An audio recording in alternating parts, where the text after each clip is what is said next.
Hi, it's Steve Bustin from Get Your Voice Heard, and I've got a tip for you if you want to get your voice heard within a large organisation.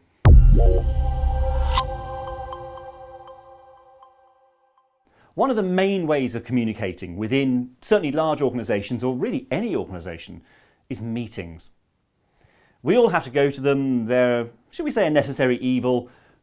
But that's the problem. We tend to think of them in very negative terms because we've all sat through lots of really dull meetings. So if you've been asked to go to a meeting, I would suggest one of the things you should be doing is asking for an agenda. Now, they may not necessarily have anything quite that formal, but anybody who's having a meeting should be having a reason for that meeting. So actually they should be able to tell you these are the things we're going to discuss.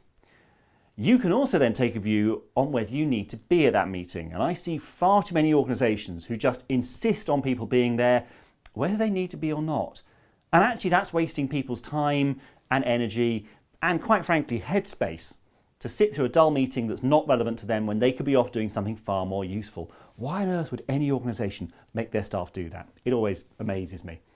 So ask for an agenda, or at least ask for an outline of what's going to be talked about, and then let the chairperson know that you want to have your say on a certain topic.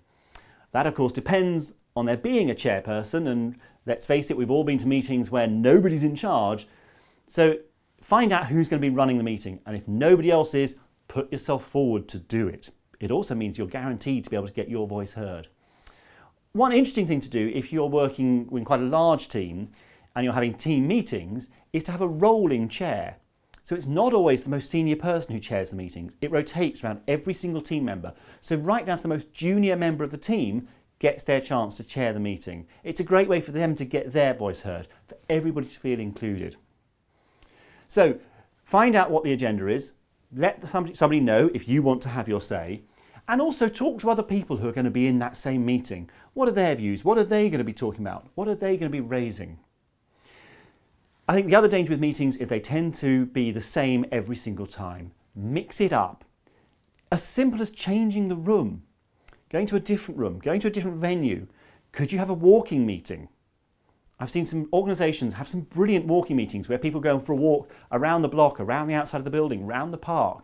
It just completely changes the dynamic, and actually people are often far more creative than sat round the board table that they sit round every week at the same time doing the same things. So don't let your meetings get into a rut. When you go to a meeting, make sure that you know how to get your voice heard.